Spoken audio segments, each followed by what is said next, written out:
All right, guys, today we are doing something completely different. For the past month or so, I've been working on an audition preparation mini course with my friend Noah Kageyama, who's a performance psychologist. He runs the Bulletproof Musician blog, and he teaches students at Juilliard how to perform at their peak, and we're dropping it today. So what I'm doing today for you guys is I'm releasing the first training. The first video is about how to organize your audition preparation plan. We go through the main phases of audition preparation. I talk about some alternatives and different types of preparation plans that people make. If you want to enroll in the mini course, we have a week of audition preparation trainings for you. It's totally free. It's available for you right now. You can enroll and get all that at bulletproofmusician.com/auditionprep101.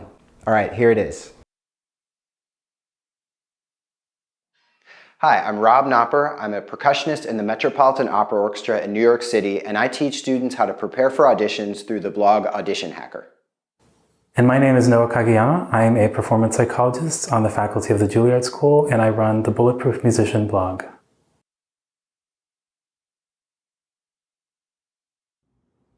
All right, so if you're here, you probably know what it feels like to prepare for an audition without a plan, meaning you get the list, you bring it to the practice room, you put it up on the stand, you start playing, you just do sort of whatever comes to your mind, stream of conscious, and you fix the things that seem obvious that need fixing, but you don't really have an organization about your audition preparation. You just kind of work on whatever seems like is the thing you should work on day to day.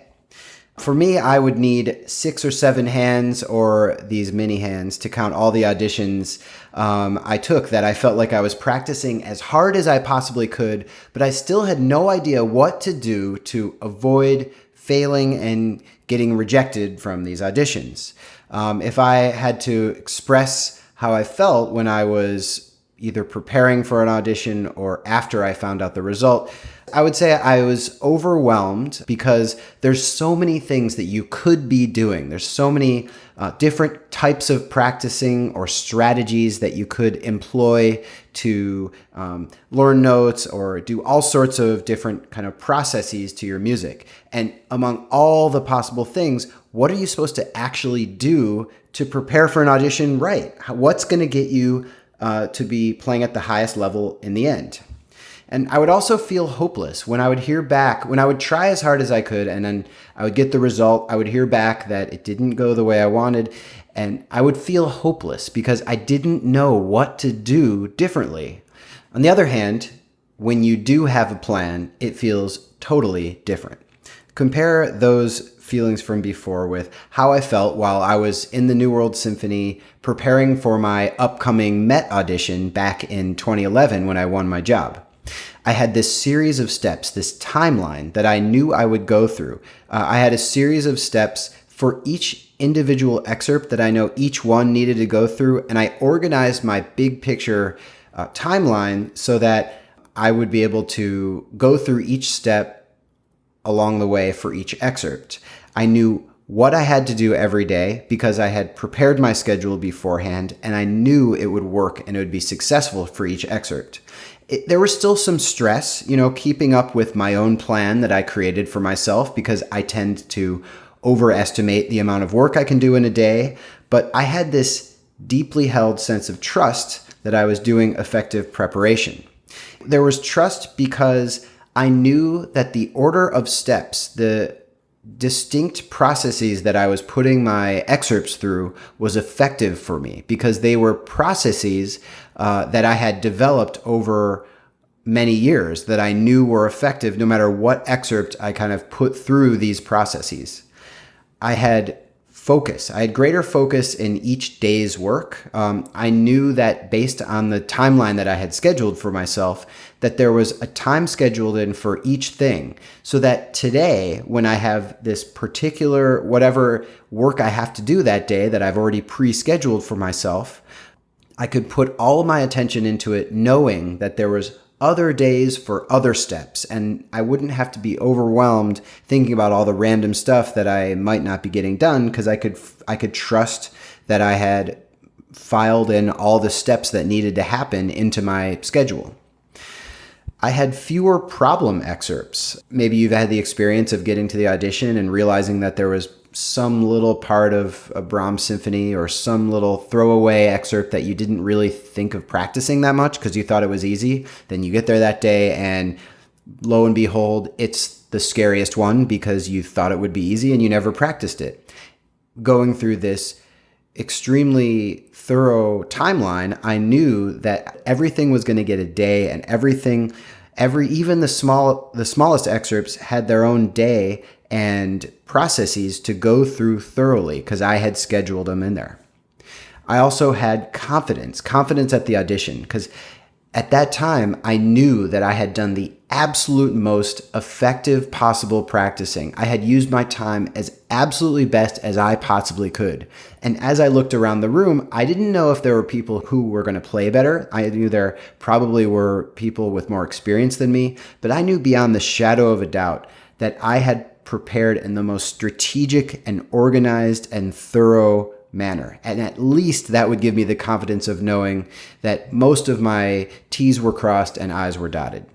But here's one interesting idea for you. Every successful audition winner develops their own system. I've kind of been interviewing various audition takers and audition winners, and also I came up in school and in New World Symphony, seeing how different people prepare and talking with different professionals now. I see how different people prepare differently. I just showed you my preparation process that I had developed by that time, but there's so many other various types of audition preparation processes.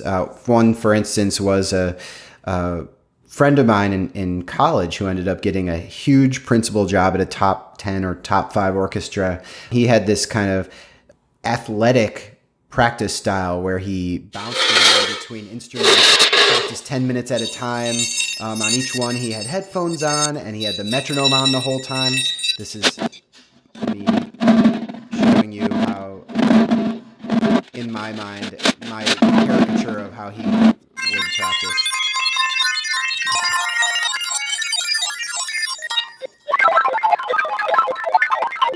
Anyway, then there was, adding in a little humor here, then there was a violinist in my orchestra who I talked about how they prepared for this audition, and she had this system where she would practice for 4 hours a day, and then she would go meet with her friends in the evening in a living room and play for them and get comments from them.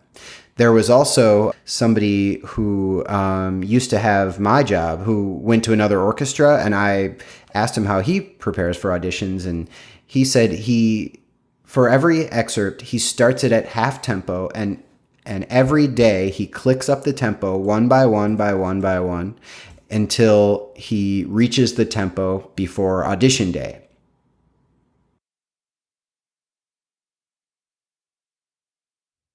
Olympic marathoner Keith Brantley once said, "Any idiot can train himself into the ground.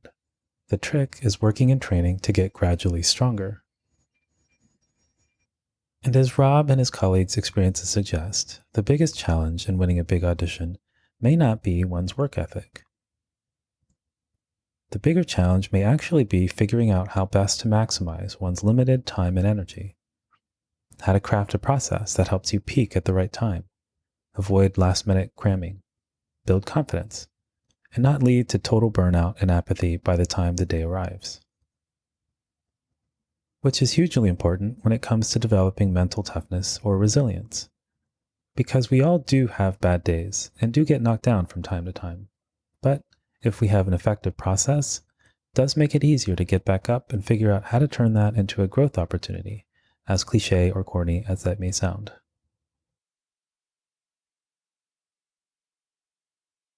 So the best benefit of having a plan, I talked about the different benefits like trust and confidence and focus. The best one by far is that it gives you something to work on after the inevitable rejection. We're all going to experience these rejections. And at the end, if we don't feel like there's anything left to do, if we feel like that was it and it's over and our auditioning life is over and that judgment was a judgment on us rather than just another experiment about how the audition process that we chose to use went, then it can feel hopeless. But if afterwards you can actually have something to work on, something to think about growing and adjusting and tweaking, that's what feels like you're on this process or you're on this journey. The after audition feeling of hopelessness is only true if you're doing the same unorganized preparation every time. If you can define what you do and update it each time, then it can grow. You're only hopeless if you're working on the audition day rather than the full audition preparation timeline that you go through. There's no way for you or me to know where you'll end up with your audition preparation process. It might look like mine, or it might look like one of the other ones I mentioned before. You have to go through this journey of developing it. That is a journey that you go through by yourself with input from your teachers and your friends who are listening to you and your experiences. It starts simple. It starts by whatever you're already doing, and it grows from there.